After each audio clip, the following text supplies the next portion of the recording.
नमस्कार प्यारे साथियों, कैसे हो आप सब। उम्मीद करती हूँ आप सब बहुत अच्छे हैं और खूब मन लगाकर पढ़ाई भी कर रहे हैं।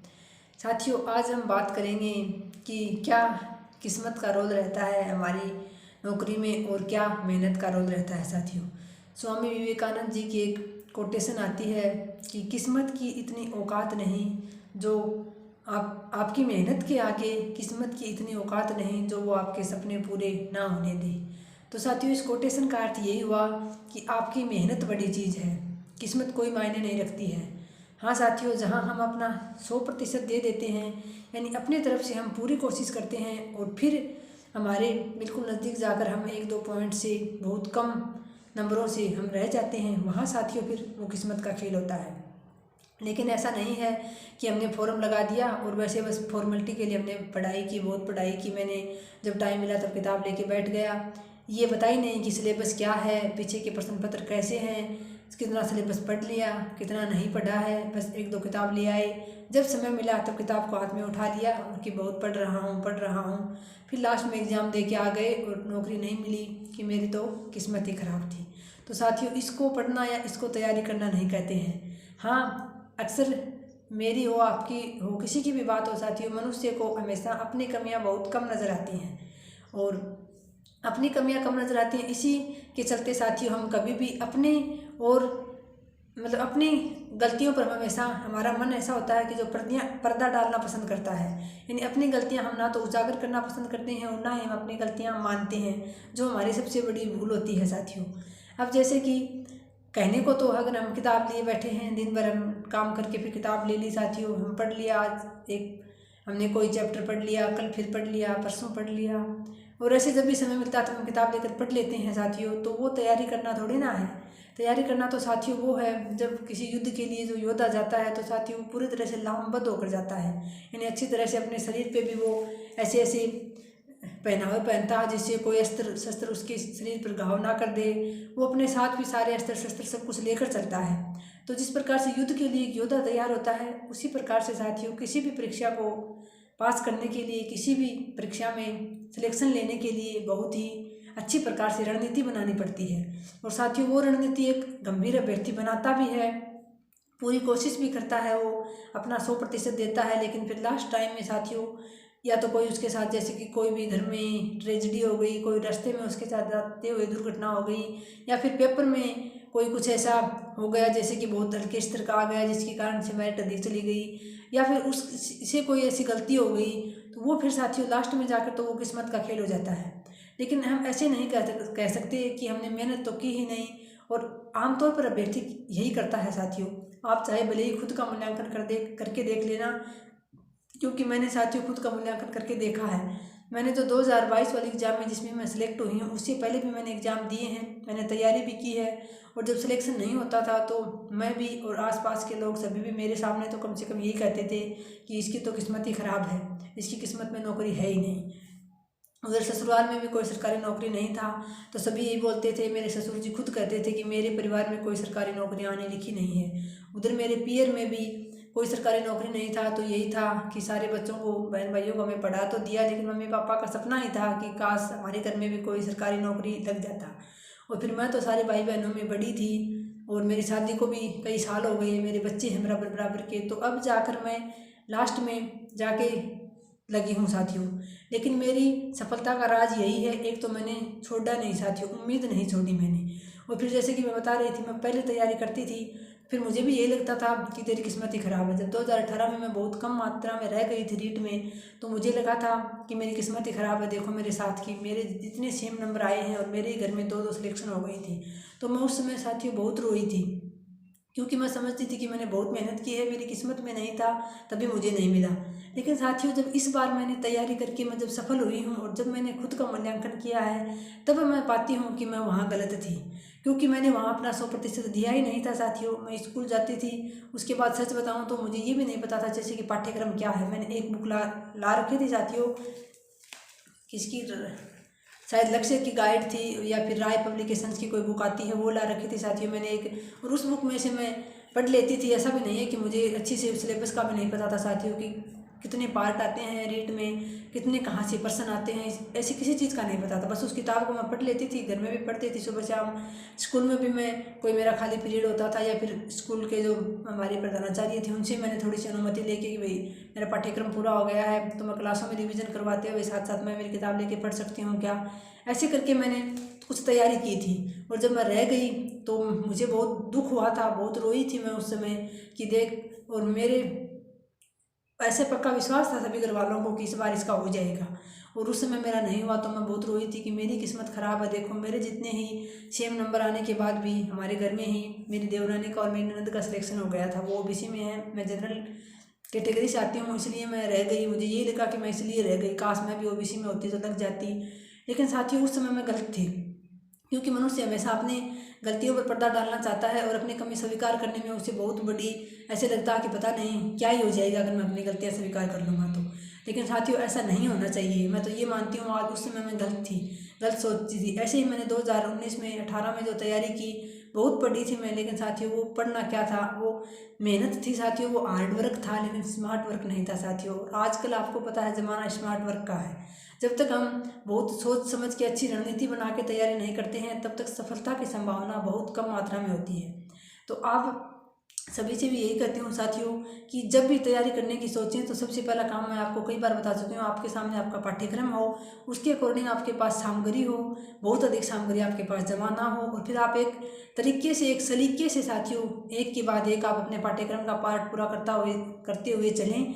एक बार पूरे पाठ्यक्रम को पढ़ के दोबारा शुरू से फिर रिविज़न करें साथियों। 2 बार पाठ्यक्रम को पूरा करने के बाद और आप तीसरी बार जो है साथियों उसके आप नोट्स तैयार करें, अच्छे से अपने शॉर्ट नोट्स तैयार करें ताकि आपको फिर किताब ना पढ़नी पड़े, बार बार आप उस नोट्स से रिवीजन कर सको। और फिर आप जितनी बार हो उसके साथियों 5 बार 6 बार 7 बार 8 बार जितनी बार हो उसके आप अपना रिवीजन कीजिए। और ऐसे किस्मत के भरोसे बैठे रहे तो साथियों किस्मत कभी आपको क्या पता, भगवान ने आपको किस्मत में तभी लिखा हो जब आप बहुत अधिक मेहनत करोगे। अगर ऐसे मैं मान लेती कि कहाँ मेरा नंबर आना है, और अब तो क्योंकि मेरा बेटा भी 10th क्लास में था इस बार जब मेरा सिलेक्शन हुआ उस बार, तो मैं सोचती कि अब तो बेटा भी 10th क्लास में हो गया है, इतना बड़ा हो गया, अब ये पढ़ेगा। तो लोग बोलते भी थे कि माँ बेटे साथ में पढ़ रहे हैं, और मुझे भी लगता है अगर मैं ये हार मान लेती कि नहीं मेरी तो किस्मत में नहीं है, मैंने कितने पेपर दे दिए, क्योंकि मैंने 2014 से शुरुआत की थी और 2022 में जाके मेरा सिलेक्शन हुआ है। तो कम से कम 8 साल लग गए मुझे। ज्वाइनिंग तो मेरी 24 में हुई है तो 10 साल मान सकते हैं, लेकिन मैंने 22 में जो पेपर दिया उसमें मेरा सिलेक्शन हुआ था।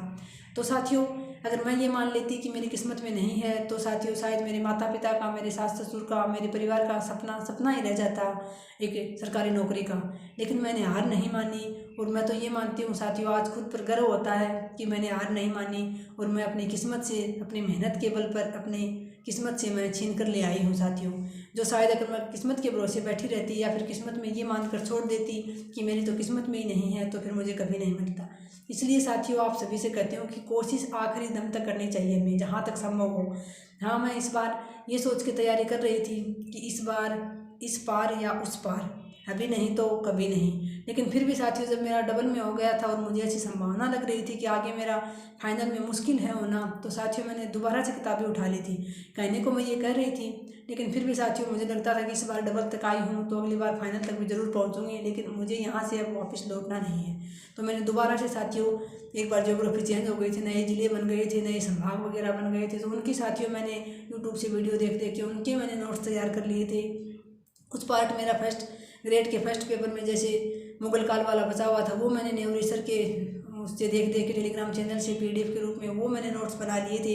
यानी मैंने साथियों फिर से अपनी तैयारी शुरू कर दी थी डबल में होने के बाद, क्योंकि मुझे पता था, मुझे ऐसा लग रहा था कि शायद फाइनल तक मैं ना पहुंच पाऊँ। लेकिन फिर भी साथियों यहाँ आकर मेरी किस्मत ने फिर मेरा साथ दिया कि इसने इतनी मेहनत की है, इतने सालों से लगी हुई है, तो आखिर किस्मत को भी मेरे सामने घुटने टेकने पड़े और उसने मुझे इतना बड़ा ये उपहार दिया। तो मैं हमेशा भगवान की शुक्रगुजार रहती हूँ कि उसने मुझे इस काबिल समझा। आज मैं एक राजपत्रित अधिकारी के रूप में सुशोभित हूँ, वो तो हूँ ही साथियों, लेकिन उसके अलावा आप जैसे साथियों के लिए, बहुत सारों के लिए मैं प्रेरणा स्रोत बनी, ये मेरा सबसे बड़ा सौभाग्य है साथियों। नौकरी तो बहुत सारे लोग लगे हुए हैं और लगते रहेंगे, लेकिन जिस प्रकार से जो मेरा परिवार है, मेरी यूट्यूब फैमिली है, जहाँ मैं इतने अच्छे अच्छे प्यारे प्यारे जुड़े हुए हैं मेरे साथी, मेरे से जो इतना मुझे अपना प्रेरणा स्रोत मानते हैं, अपना आइडियल मानते हुए मेरे बताए हुए रास्ते पर चलकर तैयारी कर रहे हैं। वहीं मेरे ससुराल में, मेरे पियर में, आसपास जहाँ कहीं भी देखो, वहाँ मैं जहाँ कहीं भी जाती हूँ सभी मेरा उदाहरण देते हैं कि देखो इसने इतने साल तक संघर्ष करके घर का काम, घर परिवार सब कुछ संभालते हुए, इतना सब कुछ करते हुए भी और आज ये इस पद पर है, पहुंची है। तो कोई सीखो तो कुछ इससे सीखो। तो साथियों यकीन मानिए इतनी खुशी होती है, इतनी खुशी होती है कि जैसे मैं हवा में उड़ने लगती हूँ। पहले कहीं भी बाहर जाते हुए साथियों एक प्रकार से कतराने लगी थी, लेकिन अब जब भी कोई आसपास में, गाँव में, ससुराल में कोई प्रोग्राम होता है तो वहाँ ज़रूर जाती हूँ और लोगों को, महिलाओं को, सबको ये कहते हुए सुनती हूँ कि देखो मेहनत तो कोई करे तो इसके जैसी करे, इसके जैसी मेहनत लेकिन सबसे होती नहीं है। घर परिवार का, खेत का काम तक भी करती थी साथियों, पशु भी थे घर में, उन सबको संभालते हुए, घर का काम इतना सारा करते हुए भी मैंने पढ़ाई करके यहाँ तक पहुँची। तो साथियों खुद पर बहुत गर्व फील होता है, बहुत अच्छा लगता है जब सोचती हूँ कि मैंने अपनी मेहनत के बल पर अपनी किस्मत को बदल दिया और आज मैं इतनी अच्छी स्थिति में हूँ, इतने अच्छे जगह, इतनी स्कूल से साथियों, एक चाहे जॉब तो बहुत सारी होती हैं, लेकिन एक जो स्कूल में बच्चों के बीच जो हमारी बाकी का जीवन जो कटेगा उससे बड़ा साथियों कोई सौभाग्य नहीं हो सकता, क्योंकि बच्चे भगवान के रूप होते हैं। और सुबह बहुत खुशी होती है स्कूल जाते समय जब छोटे छोटे बच्चे आके नमस्ते करते हैं, इतने अच्छे खिलते हुए चेहरे, बच्चे भगवान का रूप होते हैं, जाते ही उनके दर्शन होते हैं तो साथियों पूरा दिन बन जाता है। तो इसी तरह से आप भी अपना प्रेरणा स्रोत, आइडियल मानते हुए किसी को और अपने जीवन में साथियों इतनी मेहनत कीजिए, आपकी मेहनत के सामने आपकी किस्मत की कोई औकात नहीं है। और परिस्थिति कैसी भी हो साथियों, परिस्थिति आपके प्रतिकूल है, आपके अनुकूल नहीं है, तो साथियों आप वहाँ मौन रहकर और अपनी साधना कीजिए, क्योंकि मौन साधना में वो ताकत होती है साथियों, जिस दिन परिणाम आएगा वो शोर मचा देगा आपका। क्योंकि मैंने भी लास्ट में यही फंडा अपनाया था कि मैं मौन रहती थी, किसी से कोई सवाल जवाब नहीं करती थी, सिर्फ अपनी मेहनत करती थी दिन रात साथियों, बस अपनी किताबों के अलावा कुछ नहीं दिखता था। रात में नींद में सोए सोए भी साथियों मेरा हाथ ऐसे चलता रहता था, क्योंकि मैं दिन भर याद करती थी, नोट्स बनाए थे, लिखती थी, तो रात में नींद में भी साथियों कई बार बड़बड़ाते हुए मेरा हाथ पेन की तरह ऐसे चलता रहता था। तो साथियों ये होती है सतत साधना। ऐसी सतत साधना करोगे आप मौन रहकर, तब जाकर साथियों सफलता मिलेगी। तो ये सब मैं इसलिए बता रही हूँ आपको कि आप किस्मत के भरोसे ना बैठें, क्योंकि किस्मत से आप छीन कर ला सकते हो अपनी मेहनत के बलबूते पर। तो बहुत अच्छा साथियों, अगर आप पढ़ाई कर रहे हैं, आपका इससे बड़ा कोई सौभाग्य नहीं है, आपको तैयारी का मौका मिला हुआ है। परिस्थिति भले ही कैसी भी हो, टाइम भले ही आपको कम मिल रहा हो, भले ही आपको घर से किसी से भी सपोर्ट नहीं मिल रहा हो, लेकिन फिर भी साथियों आप कर जाओगे। अगर आपको खुद पर विश्वास है और अपना 100% दे रहे हो, तो साथियों बाकी अपने इष्ट देव पर छोड़ दीजिए। मैंने तो सब कुछ ऐसे ही छोड़ दिया था साथियों, मैंने तो उनको ही बोल रखा था कि आप जाने और आपका काम जाने भगवान, मैंने तो अपना 100% दे दिया है। तो इसी प्रकार से आपको भी, लेकिन साथियों बिल्कुल भी कोताही नहीं बरतनी है आपको इसमें कि आप अपने इष्ट देव पर छोड़ दें और आप मेहनत में कमी रखें। तो मेहनत में कमी नहीं रहनी चाहिए साथियों। उसके बाद आपको वो सब मिलेगा जिस पद को आप डिजर्व करते हैं, जिस पद के आप योग्य हैं, वो आपको ज़रूर मिलेगा साथियों। और अभी आपके हाथ में सिर्फ और सिर्फ मेहनत है, तो मेहनत करते रहिए साथियों, खूब मन लगाकर, क्योंकि पढ़ाई से बड़ा जो है साथियों, पढ़ाई से आसान भी कोई काम नहीं होता है। आप देख लीजिए, अगर आप पढ़ाई नहीं करेंगे, आने वाले 7-8 महीने, 10 महीने आप पढ़ाई नहीं करेंगे मन लगाकर, तो फिर आने वाले जीवन में आप क्या करेंगे साथियों।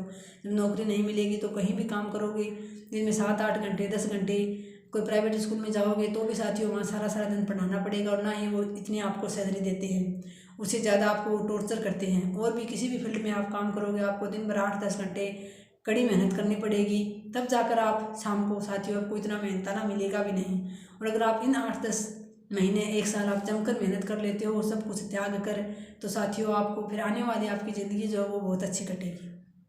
इस बात में पूर्णतः विश्वास रखिए साथियों। कुछ दिनों की बात है, आपकी नींद भले ही पूरी ना हो इस समय में, लेकिन आपके सपने ज़रूर पूरे होने चाहिए साथियों 2025 में। इसी एक लाइन को आप अच्छे से अपने दिमाग में बैठा लीजिए। आपका लक्ष्य हमेशा सोते, उठते, बैठते समय आपके आंखों के सामने होना चाहिए। आपका लक्ष्य आपको स्पष्ट नज़र आना चाहिए कि 2025 में मुझे हर हाल में नौकरी लेनी है।